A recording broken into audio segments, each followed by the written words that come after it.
So what's up, guys? This pretty you know, unknown dude named Alex Ramosi. I'm joking. He's actually really known. Um, Spoke about this. He speaks often, actually, often ad nauseum. At least from the thing that I've seen.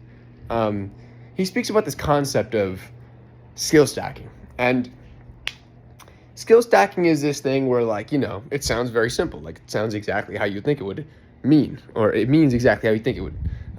You're stacking your skills on top of each other such that they end up kind of building a nice little pyramid to give you the goal or the career, or achieve the goal or attain the career that you would like, that would give you the best outcome, right?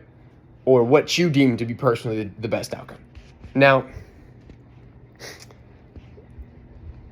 one of the skills that I think a lot of people, even Hormozy, a lot of people in business, older people in general who have been involved in any sort of, professional domain, whether it be service experience, corporate, working for a city, any job, even government, military.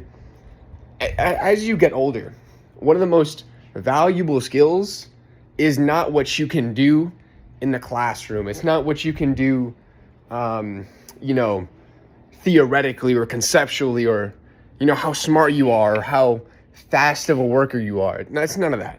It's how well you are able to communicate and express your ideas to a wide audience, and two, how well you are at one-on-one and group conversation. If you are able to win people over to your plan and express your ideas in a clear and concise way such that everyone, or at least the majority of the people that you're talking to, understand, they don't need to be fully on board, but they understand exactly what you're talking about. There's no confusion about what you're saying. I think that is one of the most unequivocal, high-paying skills within society today. And something that we're seeing is, as time progresses and, we become more and more isolated, and, people become, they live out these NEET lifestyles, this not employed, educated, or in training. That's what that stands for, NEET. As people start to recess into their shells, become more introverted, sedentary, the greater the need it is for people with those skills, right? And the more the market will likely end up compensating individuals who possess those skills, right?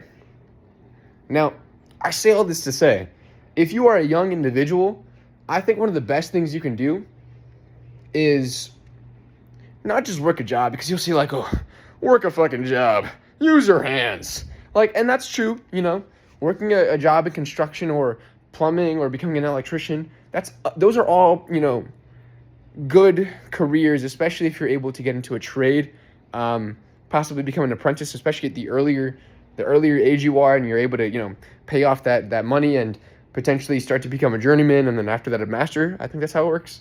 The prestige system, the ranking up system. After you prestige like two or three times or whatever, and then you're making money, right? That's a great thing, right? But if you don't want to work with your hands, like me personally, I have family members that, actually my entire family was all blue collar. My dad was a firefighter. My mom was a medical assistant by trade, and firefighter is also my trade. I'm also in my underwear right now, but that's whatever.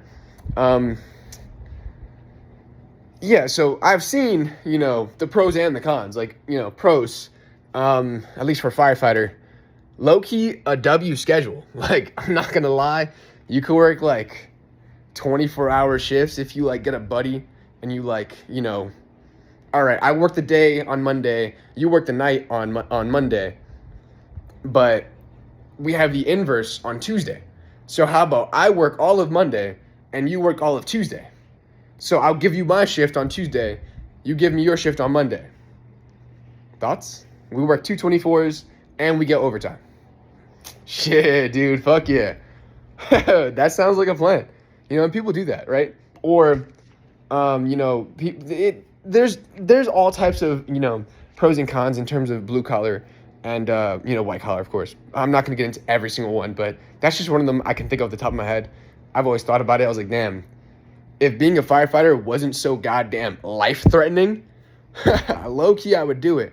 And, you know, the medical field, my mom was like, oh, become a doctor or become a surgeon. No thanks. just no. I'm okay. I'm all right. No thanks. Just for a plethora of reasons. And yeah. So, as somebody who's like, I don't really know what the fuck to do in my life, damn. I'm like 22. I'm low-key like reaching unk status, apparently. People are like calling me old. And I'm still kind of awkward around people. But I think I'm a pretty talkative dude, so fuck it. I'll just join I'll pick up like another job at like a service industry, see what happens. I like talking to people, and the pay at this one doesn't seem too bad, so I'll fuck it, you know what, fuck it, but this goes back to my initial point about skill stacking. Sorry, I'm not the best at this. Skill stacking. So one of the skills that I hope to really level up and or attain is the skill of personal communication, persuasion, customer service, sales, the kind of social, my charisma stat. I'll simplify all of that and just say my charisma stat. I want to level up my charisma stat. And, you know, as somebody who played Fallout 4, you know, I fuck with that game heavy. The charisma stat, everyone always like, oh my god, it's so dog shit. You know, it barely helps you out. It's a chance. Oh, I played Fallout 4, my first playthrough in Fallout 4. I invested 7 points into charisma to start, and I maxed it out when I was like level 14 or something, and I loved it. All the different like, you know, dialogue options I can unlock because I can hit every single speech check that was read. All the money I got, like legit, you get way more money. Based off of like selling, buying, it was low-key crazy. And you know, all the different but mission alternative endings that you can go down because you have a higher, speech stat. It makes the game a lot more interesting, right? And I think that kind of applies in real life. You know, you often see people are like, oh yeah, I like playing the game completely pacifist. And I do a pacifist charisma run. That's just no fun. I don't want to do that. I don't want to be a one-trick IRL. That's just not fun. But, you know, I see the benefits of the charisma stat, you feel me? I'm sure you have seen it as well with other individuals in your life where maybe you're like, damn, like that dude has real confidence regardless of the situation. Not just when talking to women, but when talking to people, period. This guy's just a confident dude. You know, he's very well spoken, very well mannered, you know, very considerate. Just an overall nice fucking dude. You know, I like that guy. I fucking like that dude. You know? And I want to become more like that. You know? And not in like a sleazy salesman kind of way. You know, like, oh, my fucking paycheck is dependent on whether or not I sell this car. Like, I'm going to pressure this dude into a 20% interest rate, 560-month loan on a 2021 Toyota Corolla with 150,000 miles. And I'm going to get $500 off of it. Nah, fuck that. Fuck, I'm going to completely slam some guy's life for $500. No, I don't want to be like that. I'm good. But, you know, just overall, I think, I'm not sure what I would do with it, but you know, it couldn't hurt to have a really high charisma stat relative to other people. So I think this is going to be pretty dope. And, yeah, I'm not going to lie, I just kind of like off the dome yapped this. So let me know if this was kind of cool or whatever. All right, bye.